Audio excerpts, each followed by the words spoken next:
Uma boa tarde para você. O Mercado do Campo começa ao vivo, direto dos estúdios da B3 aqui na capital paulista. Começamos esta edição com informações do mercado financeiro. A semana já começa com queda para o dólar e alta para o índice Bovespa. Logo pela manhã, o Banco Central divulgou um índice que é o chamado IBC-BR. Ele traz uma prévia sobre o PIB do primeiro trimestre aqui do Brasil, PIB que é divulgado pelo IBGE. Essa prévia do PIB veio bem melhor do que os economistas e analistas de mercado esperavam, com um crescimento no primeiro trimestre de 2017 acima de 1% na comparação com o último trimestre de 2016. Essa boa novidade para a economia brasileira acabou mantendo o dólar no campo negativo hoje e a moeda americana, que já terminou a semana passada em baixa, começa essa em queda mais uma vez. Agora o dólar é negociado a R$ 3,10 mais 80 e a queda de hoje é de 0,54%. Hoje foram divulgados dados também da balança comercial da segunda semana do mês de maio e isso ajudou o dólar a se manter em queda hoje. De acordo com o MDIC, há um superávit acima de 2 bilhões de dólares na balança comercial brasileira na segunda semana de maio. Bom, o Ibovespa teve uma alta expressiva hoje, se mantém acima de 68 mil pontos e esse ganho é justificado pela alta no preço do petróleo. O petróleo é negociado no mercado internacional com ganhos acima de 3% hoje, depois que a Rússia e a Arábia Saudita disseram que podem adotar novas medidas para um corte maior na produção de petróleo. Com isso, os valores subiram e aí acabaram puxando também os preços das ações da Petrobras e de empresas ligadas à mineração. Ibovespa, então, a 68.474 pontos, tem uma alta hoje de 0,36%, a semana começando com alta para o índice Bovespa e queda para o dólar. Como eu disse, logo pela manhã o Banco Central divulgou o IBC-BR, que é essa prévia do PIB brasileiro, o conjunto de todos os produtos, de todas as riquezas que são produzidas aqui no Brasil. O ministro da Fazenda, Henrique Meirelles, comentou sobre a expectativa da divulgação desse IBC-BR. Segundo o Banco Central, houve esse crescimento acima do que o mercado esperava. O PIB real ainda deve ser divulgado pelo IBGE, mas normalmente se acompanha o que vem no IBC-BR. Meirelles afirmou que a agricultura é um exemplo de modelo de negócio para o país buscar crescimento com ganhos de produtividade. Segundo o ministro da Fazenda, o crescimento na agricultura se deu nos últimos anos com investimento de capital, tecnologia e inserção internacional e que essa seria uma receita que todos os setores da economia deveriam adotar para um crescimento maior nos próximos meses da economia brasileira. Bom, a Kepler Weber, que é uma empresa aqui brasileira ligada ao setor de armazenagem, divulgou após o fechamento do mercado na última sexta-feira o seu balanço do primeiro trimestre de 2017. E esse balanço veio bem negativo para a empresa. De acordo com os dados, houve um aumento no prejuízo da Kepler Weber e você verifica agora quais foram esses números. De acordo com a companhia, nos primeiros 3 meses do ano, o prejuízo chegou a 5 milhões e 800 mil reais, um aumento de 1,8% na comparação com o primeiro trimestre do ano passado. Só que, em paralelo a isso, as linhas de movimentação de granéis e também a reposição de peças e serviços acabou se mostrando bem positiva para a empresa. De acordo com a Kepler Weber, essas duas linhas mostram que dentro da empresa a estratégia de diversificação de fontes de receitas tem se mostrado bem acertada. Só para ter uma ideia, a movimentação de granéis no primeiro trimestre desse ano teve um aumento de receita de 134%. Já a reposição de peças e serviços teve um aumento de 10% no início deste ano. Em 2017, a empresa acredita que o cenário para investimentos em armazenagem deva ser melhor do que em 2016 e que esse prejuízo que foi apresentado na última semana é um grande reflexo dessa falta de investimentos que vem acontecendo nos últimos anos aqui no Brasil. Como esses números foram apresentados após o fechamento na semana passada, o reflexo nas ações da empresa que são negociadas aqui na Bolsa veio hoje. Ações da Kepler com uma queda de mais de 2% hoje fecharam o dia valendo R$ 24,57 por papel, queda de 2,42%. No fechamento da última sexta-feira, as ações estavam sendo negociadas acima de R$ 25 e hoje, portanto, essa queda justamente por conta do prejuízo apresentado, mas existe uma boa expectativa pela empresa nos próximos meses. Falando ainda em armazenagem, o déficit aqui no Brasil continua muito grande e, de acordo com algumas consultorias e algumas empresas, se os investimentos não forem feitos, o Brasil deve ter sempre essa falta de armazenagem de grãos. Esse foi um assunto que nós conversamos com o presidente da Terra Santa, Arlindo Moura. Veja. Seu Arlindo, muito obrigada pela vinda, mais uma vez aqui nos nossos estúdios. Hoje falando pela Terra Santa, que é a ex-vanguarda, o nosso assunto vai ser armazenagem. O BNDES tem liberado recursos, além até do que estava previsto, para armazenagem aqui no Brasil, até por conta dessa super safra, mas ainda não é suficiente. Não é suficiente. A armazenagem do Brasil continua sendo um gargalo para o produtor brasileiro. A safra desse ano nós chegamos a 200 ainda não está totalmente definido, mas deverá superar os 220 milhões de toneladas e a capacidade de armazenagem do Brasil é 155 milhões de toneladas. Então aí diretamente nós já temos um déficit expressivo só para garantir as duas safras brasileiras. Existe uma recomendação da FAO, que não é uma legislação, mas é uma recomendação, que o país deveria ter 20% mais de armazenagem que a sua safra. Então, se nós considerarmos 220 mil toneladas, nós deveríamos ter 268 milhões de toneladas de armazenagem. Como temos 155, nós temos um déficit aí de 112 milhões de toneladas, que é muito grande. Mas ele é mais grave se nós compararmos com o que ocorria, por exemplo, há 20 anos atrás. Há 20 anos atrás, a safra brasileira era de 83 milhões de toneladas. Ela hoje é de 220. Então, ela teve um crescimento de 169% nesses 20 anos. Um crescimento médio de 2,7% a cada ano. A armazenagem, há 20 anos atrás, era 90 milhões de toneladas, ou seja, nós tínhamos uma armazenagem maior do que a produção, o que não ocorre hoje. Só que esses 90 viraram hoje nos 155, que é um crescimento de 72%. Então, a safra cresceu 169% nos 20 anos, que deu 2,7% ao ano, e a armazenagem cresceu 72% nos 20 anos, que dá uma média anual de 1,7%.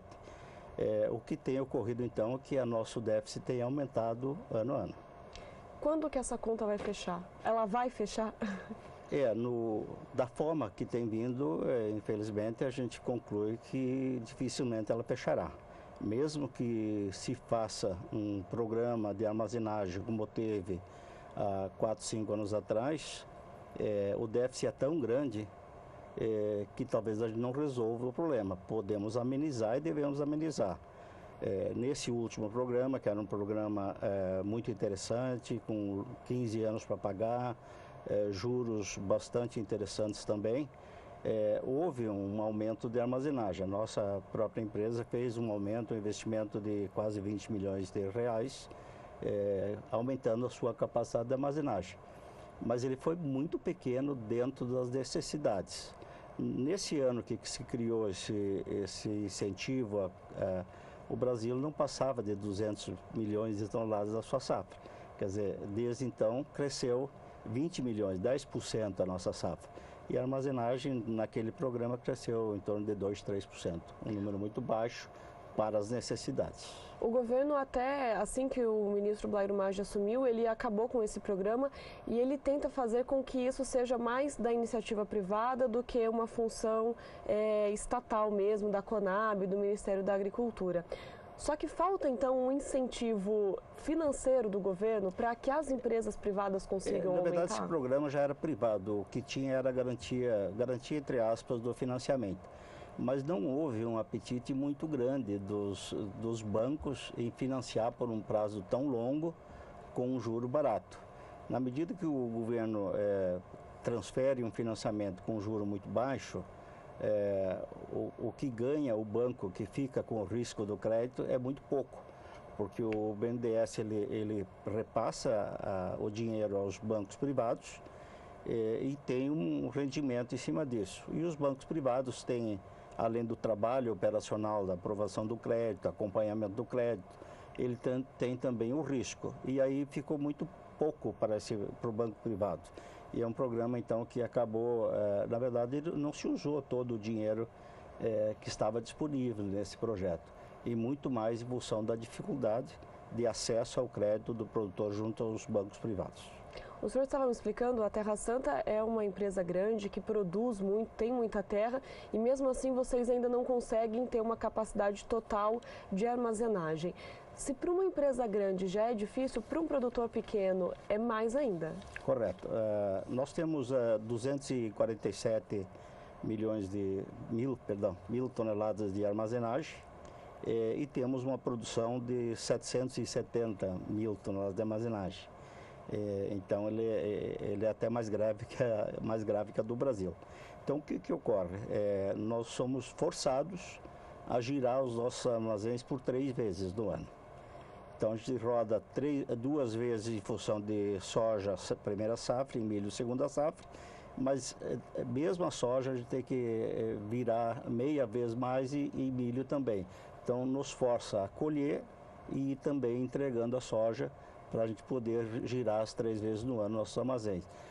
Nós fizemos um investimento aí com esse programa do governo, nós fizemos diversas obras e aumentamos razoavelmente a nossa capacidade de armazenagem, foi 50 mil toneladas a mais do que nós tínhamos.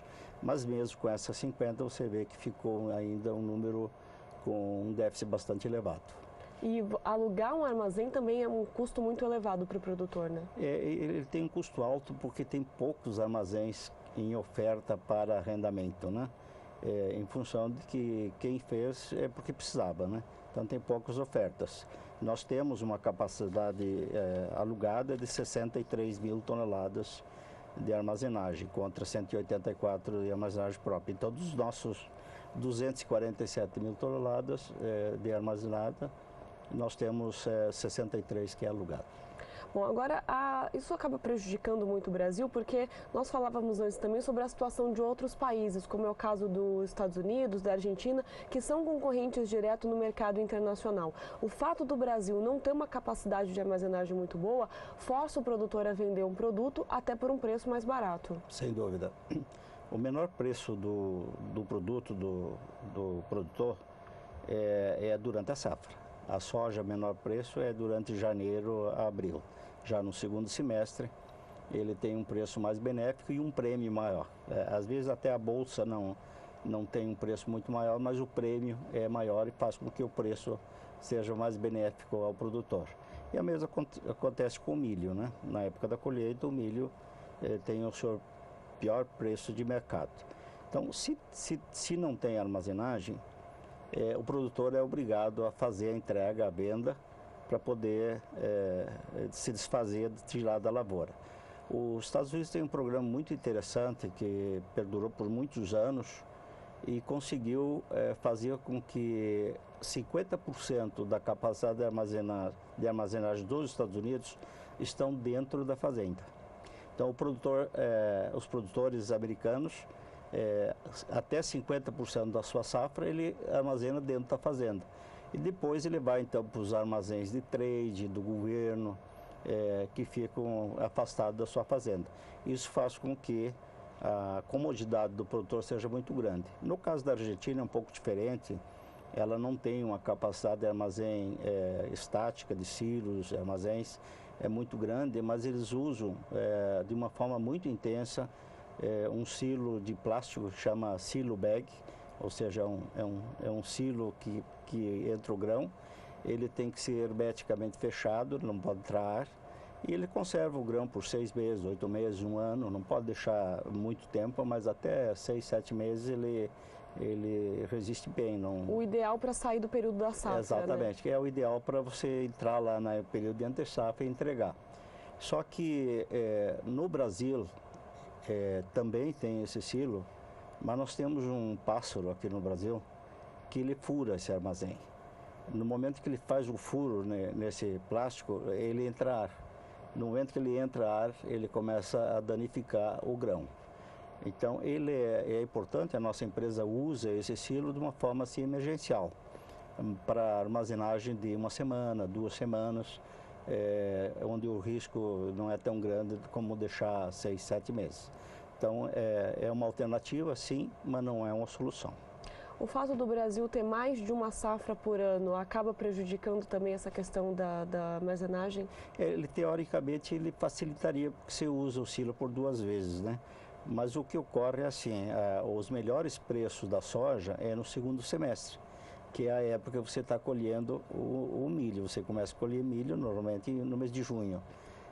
Então, até o mês de junho tem que estar toda a soja vendida e entregue ou às trade ou aos seus clientes no exterior.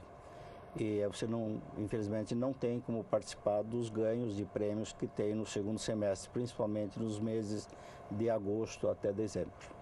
Bom, vamos ver então ainda muito milho armazenado para fora do armazém nos próximos anos. Sem dúvida, vai ter muito silo branco, silo bag ainda nos armazéns, apesar do risco que eu comentei de ser danificado pelo pássaro que nós temos aqui no Brasil. E esse pássaro não é permitido extinção, né? Então a gente não pode fazer nada contra ele, não deve ser feito mesmo, né? Então é uma realidade, essa realidade infelizmente o produtor brasileiro tem. Então na época de safra, principalmente em dias que a colheita é feita com maior umidade, em função de chuvas, os caminhões acabam sendo uma opção também de armazenagem. Então você tira da lavoura em cima de caminhões e o caminhão acaba indo para a fila do seu armazém e vira armazenagem. Muito obrigada pela sua vinda aqui, Sr. Arlindo, e pelas explicações. Muito obrigado e sempre à disposição. Abraço. E vocês acabaram de ouvir a entrevista com o Arlindo Mouro, ele que é presidente da Terra Santa, ex-Vanguarda Agro. Nós voltamos ao programa. E no próximo bloco você vai ver a queda nos preços do café nesta segunda-feira. Nós voltamos já. O mercado do campo está de volta e agora vamos falar sobre a Agrobrasília, a feira que é conhecida como a Exposição Internacional dos Cerrados. A Agrobrasília completa neste ano 10 anos e espera receber cerca de 100 mil visitantes e 400 expositores na feira que começa a partir de amanhã. Veja mais detalhes na entrevista de Márcia Prado. A Agrobrasília começa na próxima terça-feira e vai até sábado, dia 20. Quem vai conversar com a gente sobre o evento é o coordenador-geral da feira, Ronaldo Triaca. Ronaldo, quais as novidades para este ano? Olha, teremos diversas novidades na 10ª edição da Agrobrasília. Uma delas é a comemoração desses 10 anos, né, um lançamento do livro de 40 anos de pioneirismo, né, do PADEF, né, e região, e os 10 anos da Agrobrasília. Teremos importantes eventos paralelos dentro da feira, como o Fórum Águas do Cerrado, tratando da questão da crise hídrica, né, e conservação de solo.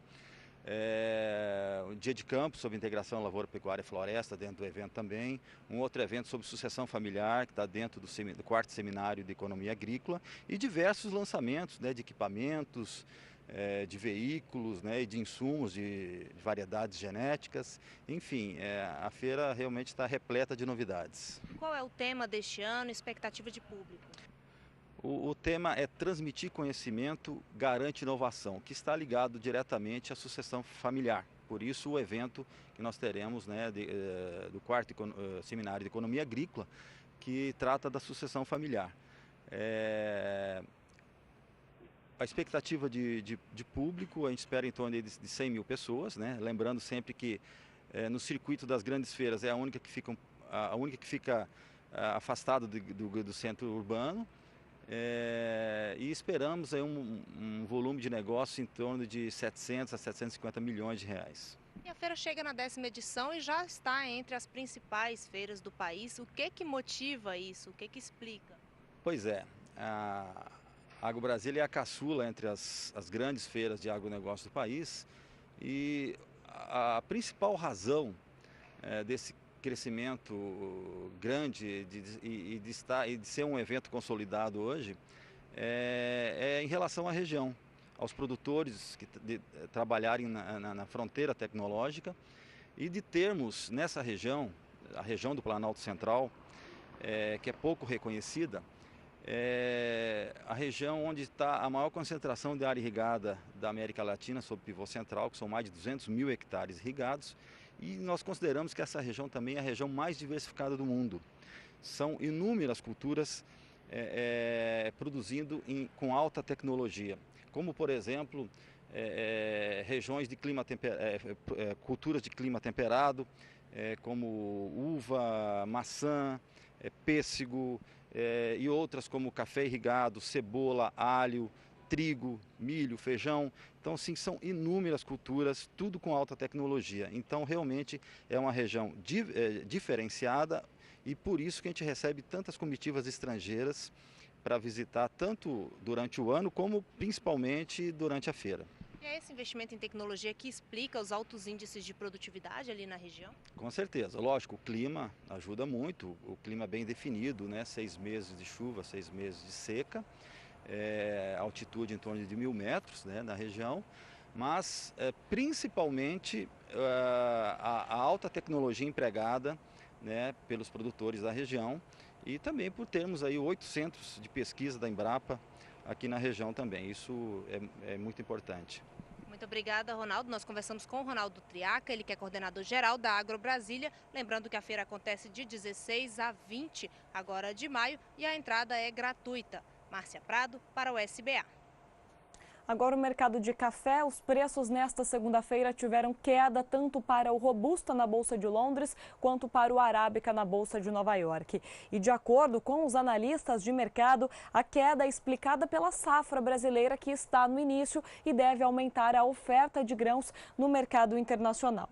Começamos então com os preços do café Robusta negociados lá na Bolsa de Londres, uma queda de mais de 1% hoje, mesmo com a alta para o preço do petróleo e a baixa para o dólar. O contrato de maio a 1.941 dólares por tonelada cai 1,27%. Já o contrato de julho a 1.969 dólares por tonelada tem queda de 1,25%. Para setembro, 1.989 dólares por tonelada, queda de 1,19%, e o contrato de novembro a 1.997 dólares por tonelada cai 1,18%. Os preços na última semana ainda se mantinham acima de 2.000 dólares a tonelada e agora já registram essa queda e ficam abaixo deste patamar. Para o café arábica, nada muito diferente, queda também acima de 1% hoje. O início da colheita aqui no Brasil, apesar de uma safra menor, já está provocando baixa nos preços. O contrato de maio a 1 dólar e 31 centes por libra-peso cai pouco mais de 1%. Para julho, 1 dólar e 33 centes por libra-peso, queda de 1,11%. Contrato de setembro, negociado a 1 dólar e 35 centes por libra-peso, queda de 1,09%. E dezembro, a 1 dólar e 39 centes por libra-peso, queda de 1,03%. Você acompanha também como ficaram os preços do café arábica negociados aqui no Brasil, acompanhando a queda do mercado internacional, mas a baixa por aqui é menor do que nas bolsas de Nova York e de Londres. Para setembro, o café está em 162 dólares e 85 centes a saca, baixa de 0,67%. Para dezembro, 166 dólares e 25 centes a saca, a queda é de 0,60%. E para setembro do ano que vem, o contrato de café está em 173 dólares e 10 centes a saca, baixa de 0,55%. Queda menor, mas mesmo assim essa tendência de baixa permanece para os preços do café arábica. Agora vamos falar sobre a previsão do tempo. Existe uma grande preocupação com o frio previsto para os próximos dias no sul do Brasil. Nadiara Pereira, da Somar Meteorologia, nos conta como ficam essas condições e se existe risco de geada. Olá, Nadiara. Olá, boa noite, Rafaela. Boa noite a todos que nos assistem. Até o próximo final de semana, a temperatura deve cair mais sobre o sul e o sudeste do Brasil. Especialmente em meados da semana, teremos o retorno da chuva forte e, posteriormente, o declínio maior da temperatura. Até por volta do dia 21, a temperatura média fica em torno de 5 graus nas regiões serranas do Rio Grande do Sul, Santa Catarina e sul do Paraná. Essa é a média da temperatura mínima. É claro que algumas localidades podem ter temperaturas mais baixas, o que aumenta o risco para geadas. Mas essa geada, por enquanto, deve ocorrer mais sobre regiões serranas, nesta área mais escura do mapa aqui, Serra Gaúcha, Serra Catarinense e também algumas áreas do Planalto Paranaense. E também tem previsão para frio um pouco mais intenso no sul de Minas Gerais, mas por enquanto sem risco para geadas em áreas produtoras. No decorrer do próximo período, entre os dias 21 e 25, a média da temperatura mínima fica um pouco mais elevada, especialmente aqui no interior da região sul. Mas ainda assim, o dia que promete ser mais frio e com maior risco de geada é o dia 22 agora do mês de maio. Especialmente nas áreas do Planalto Paranaense, aumenta um pouco o risco de geada e isso pode afetar algumas áreas produtoras de feijão. Nas demais áreas da região sul, o risco é maior sobre Serra Gaúcha e Serra Catarinense. Nas demais áreas, assim também como no sudeste, apesar das madrugadas frias, não há risco para geadas que possam afetar a produção agrícola. E no terceiro período, entre os dias 26 e 30 do mês de maio, a temperatura fica um pouco mais elevada. Faz frio ainda durante as madrugadas nas regiões serranas, mas não será um frio extremo. E na maior parte do centro-sul do país vai ser aquela sensação de temperatura baixa, mas também nada de frio intenso neste período. O frio mais forte deve vir no decorrer do mês de junho e principalmente no mês de julho sobre o centro-sul do Brasil. Daqui a pouco eu volto com mais informações do tempo. Até já! Ok, Nadiara, daqui a pouco ela traz informações das chuvas, mas nós vamos acompanhar ao longo de toda essa semana essa condição do frio e o risco da geada no sul do Brasil. Agora você acompanha a cotação da vaca gorda nas principais regiões produtoras aqui do país. Cotações da vaca gorda. Oferecimento Eprinex. Sua opção na terminação. Agora também injetável.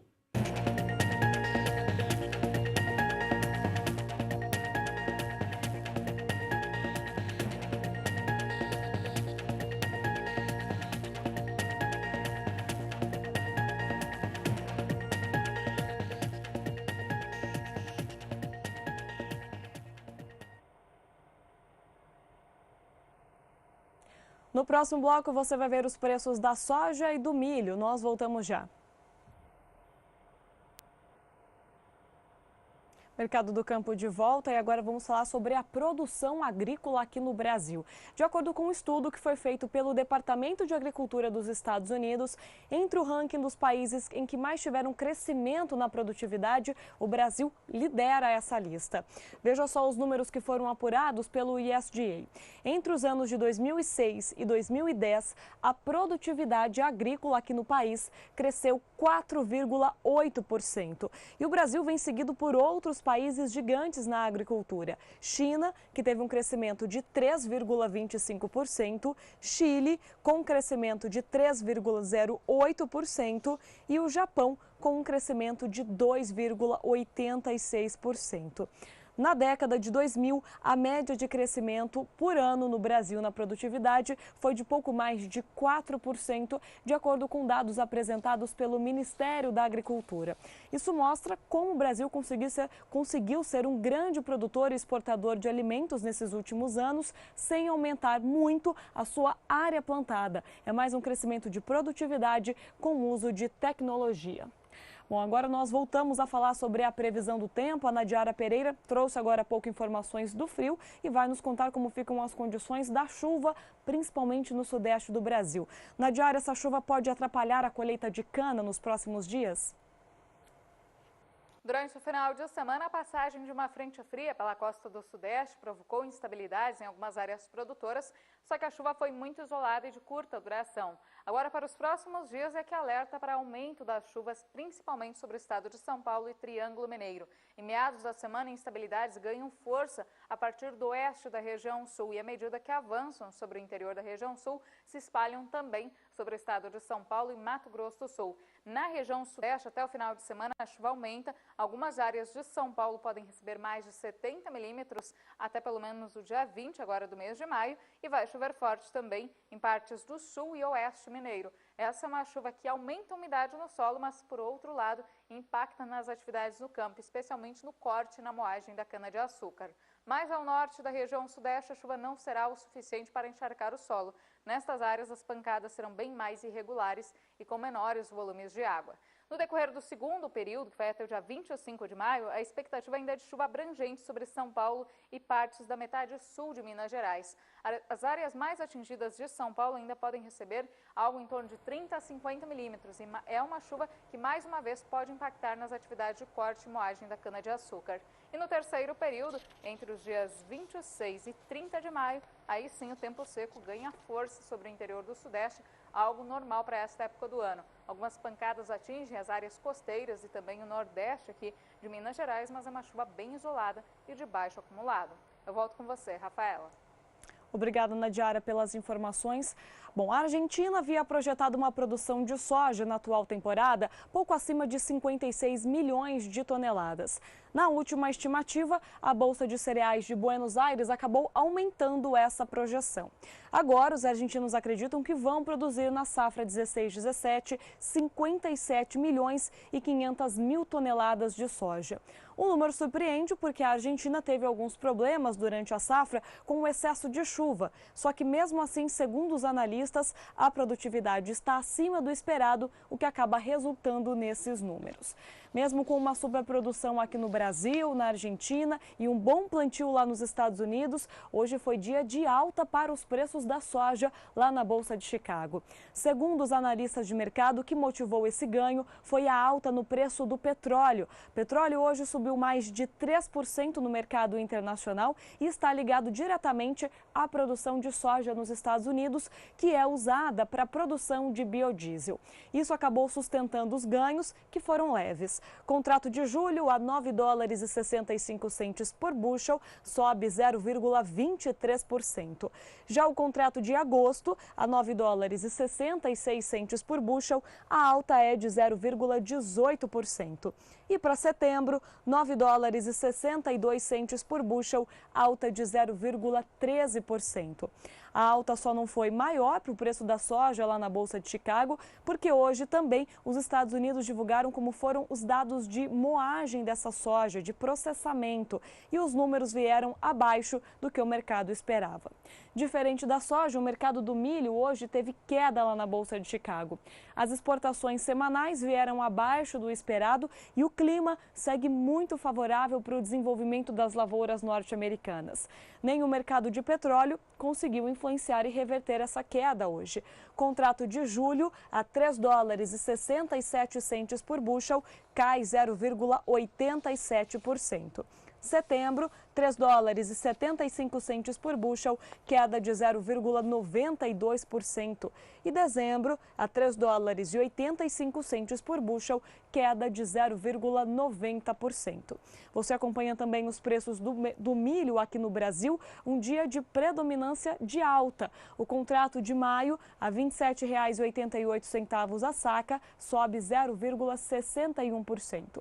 Somente o contrato de setembro cai 0,15% a R$ 26,88 a saca. Para novembro, R$ 27,03 a saca, uma alta de 2%, e o contrato de janeiro do ano que vem, a R$ 28,41 a saca, tem alta de 0,88%, portanto, valores em alta principalmente no segundo semestre aqui para o Brasil. O Mercado do Campo desta segunda-feira fica por aqui. Agora você acompanha o Pecuária BR. Nós voltamos amanhã às 5h35, horário de Brasília.